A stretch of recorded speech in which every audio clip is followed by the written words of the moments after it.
تخيل الكرة دي بتنبض بالحياة، زرعة وكأنها جاية من كوكب تاني.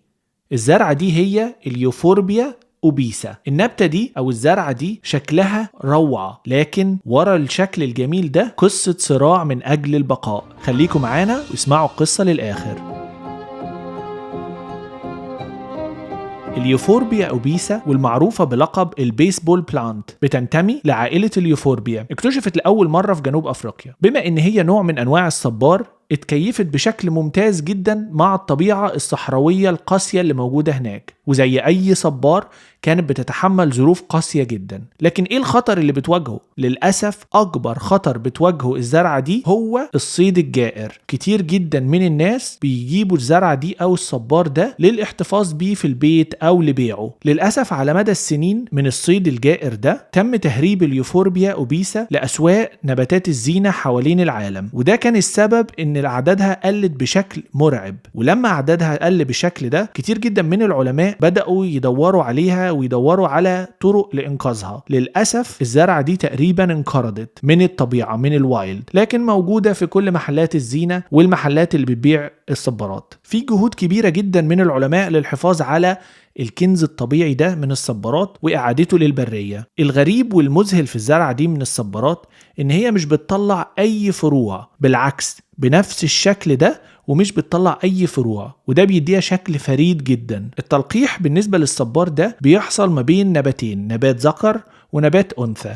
حاليا ده بيتم يدويا ما بين الزهرة الذكر والزهرة الأنثى، وده بيحصل يدويا لضمان استمرار النوع. وبعد كده بيتم زراعتها في تربة رملية علشان طبعا تحاكي التربة الصحراوية اللي كانت موجودة فيها. اليوفوربيا أوبيسا موجودة دلوقتي كنبات زينة، واختيار رائع جدا جدا لو عندك بلكونة أو جنينة فيها شمس قوية وعايز تزرعها في تربة رملية بمية قليلة جدا، بتطلع ويبقى شكلها رائع جدا وبتطلع زهور جميلة جدا. بس هي محتاجة معاملة خاصة، لازم القصيص يكون فيه تصريف جيد جدا، ويكون خليط ما بين تربة خاصة بالصبار ورمل. بالنسبة للري لازم تسيب التربة تجف تماما بين كل رية والتانية، المية الكتير ممكن تموتها. والأهم لو عايز النبات ده يتكاثر عندك في البيت محتاج نباتين، نبات ذكر ونبات أنثى، علشان تعمل تلقيح يدوي بين الاتنين. بعد كده بيتم إنتاج البذور. في مرحلة إنتاج البذور لازم تغطي الزرعة بشبكة خفيفة علشان البذور لما بتطلع بتطير وممكن توصل لمسافات بعيدة جدا. اليوفوربيا أوبيسا بقت رمز من رموز البقاء والاستمرار على الرغم من